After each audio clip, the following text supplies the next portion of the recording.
Well, it's that time of the year yet again. Ho ho ho and Merry Christmas and all that. And what better way to enjoy the festive, jolly, heartwarming holidays by watching a movie about a demon goat Santa thing terrorizing a family.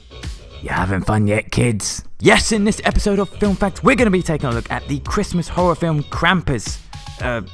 Not that one. Or that one. Or that one. Well, why are there so many shitty Krampus films? No, we're checking out this one, the 2015 version.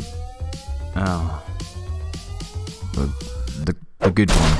So let's not waste any more time and get stuck in, because if you had questions like how were Krampus and his minions brought to life in this film, what fan theories has this film's ending spawned, and how many shitty Krampus films are there?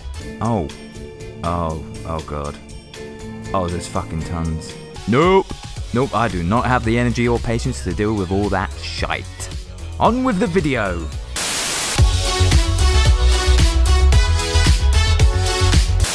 Oh, would you look at that? It's number 1. So, Krampus is a 2015 Christmas comedy horror film directed by Michael Dougherty, who has directed such films as the very Halloween-themed film Trick or Treat and Godzilla, King of the Monsters. The film is based on the Central European folklore of Krampus, a figure described as a half-goat, half-demon who, during the Christmas period, punishes children who have misbehaved by stuffing them into a sack. Well, there's only one thing I can say about that. What a good bloke. You're doing the Lord's work, Krampus, keep it up. The film follows a dysfunctional family who are constantly squabbling with each other, although let's be honest, that's just families in general, as they get together to celebrate Christmas. This, however, goes tits up when one of the family members, a young boy, has lost his festive spirit, which causes Krampus to pay them a visit in order to cheer them all up. Oh no, I meant fuck them all up. Number 2. Director Michael Dougherty had wanted to make a Christmas-themed horror film, but couldn't settle on a solid idea until he received an e-card, which Dougherty has stated took place in the ancient times of the internet. So, the late 90s then. But the project would not take proper form until 2011, and production would not begin until 2014. Most of the creatures in the film were practical, with the exception of a small number of CGI characters, all created by Weta Workshop, the folks behind the effects on the Lord of the Rings trilogy and a fuck ton of other movies. Michael Dougherty insisted that they use practical effects for the creatures, stating that there was a charm to practical creatures and in-camera effects. Weta Workshop also released a number of collectibles from the movie on their online store, which included statues of the big man himself, Krampus, the Cherub, and the Dark Elf. No, not that one. They also sold a life-size reproduction of the Krampus bell and a collectible pin. Ooh, it's number 3. Michael Dougherty deliberately hid the creatures from the actors when on set in order to get their genuine reaction to the creatures on camera. Dougherty stated that this decision was inspired by what Ridley Scott had done on the 1979 film Alien, in which Scott and the rest of the crew hid the look of the chestburster from the actors and the fake blood that would soon be spraying all over those poor actors. Well, mostly just one poor actor. Oh, number 4.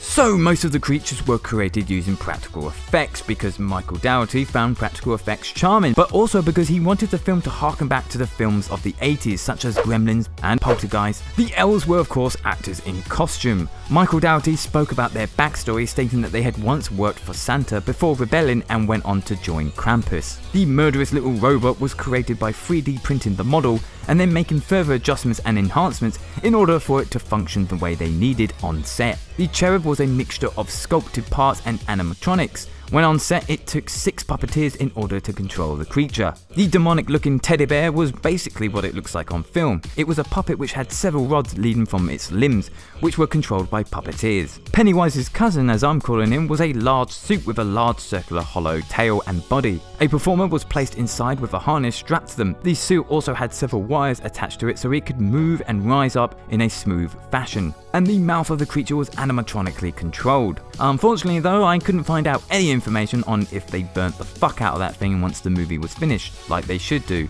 because that thing is clearly fucking evil. I got 5 on it. Oh, copyright strike. The big man himself, Krampus, had several components created in order to bring him to life. His coat was made from scratch and was hand stitched together, as was his creepy sack.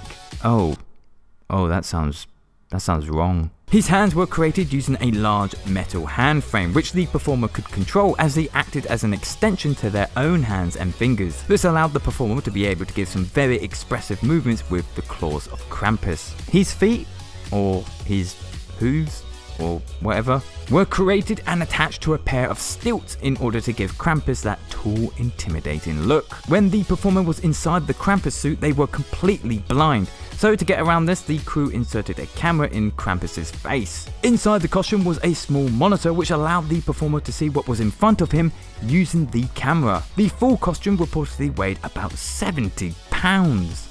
Oof, Krampus, you're a chunky boy. Oh, don't believe it, it's number 6. So Krampus is based on, well, Krampus. More specifically, the Krampus creature from Central European folklore, which is known for stuffing naughty children in a bag and being the star of countless shitty movies. Krampus is sort of the opposite to Santa in that Santa rewards children who have been good with gifts, while Krampus goes after the naughty ones and, well, stuffs you in a bag. But rather than being a sort of opposition or enemy of Santa, Krampus is actually a companion of Santa in several regions, including Austria, Croatia, the Czech Republic, Hungary, Northern Italy and Slovenia, which kinda makes Santa a suspect now. Not that I ever trusted that big fat stranger creeping into my home at night. Oh, I'll be ready for you, Santa.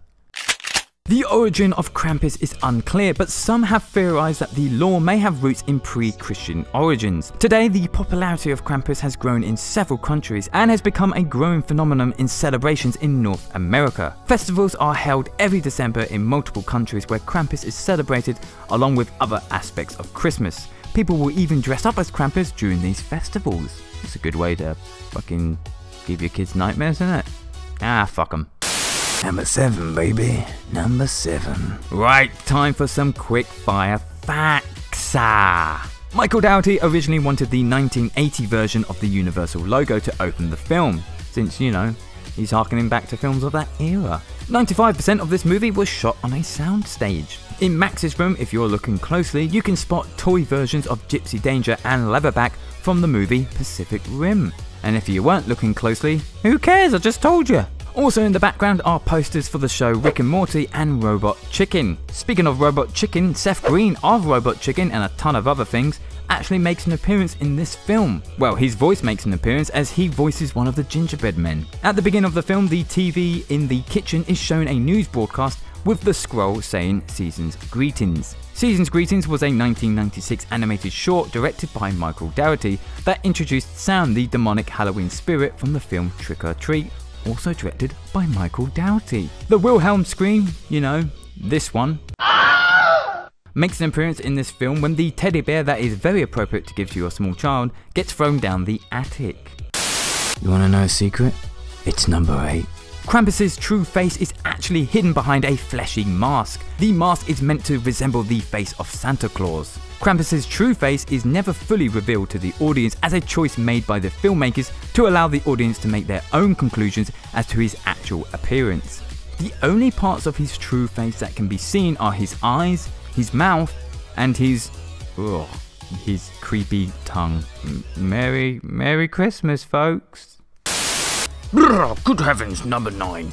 The original idea for this film leaned a little too far on the horror side and had Krampus going around picking people off throughout the entire town. Eventually though, of course, this was toned down a little and focused more on a single family rather than the whole town. The filmmakers intentionally made a point to have the first act of the film be a strictly Christmas movie before things start going tits up.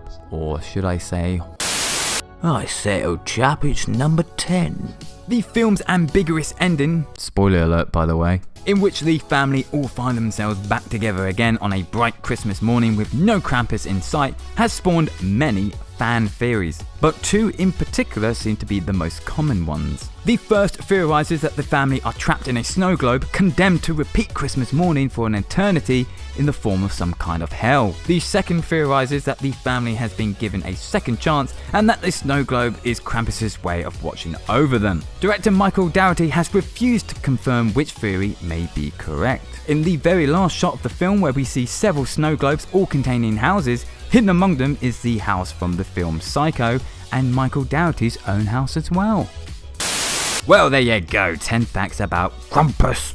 I don't know why I said it like that. If a film about a demonic goat monster doesn't get you in the Christmas spirit, then I don't know what will. And hey, if you like this video, then please do give it a like, as it really does help us out a lot. And if you don't want to miss out on anything that happens on this channel, then why not consider subscribing and hitting the bell thingy to stay notified. And while you're at it, you might as well check out our other film facts videos. They cover both film and TV. But thanks for watching.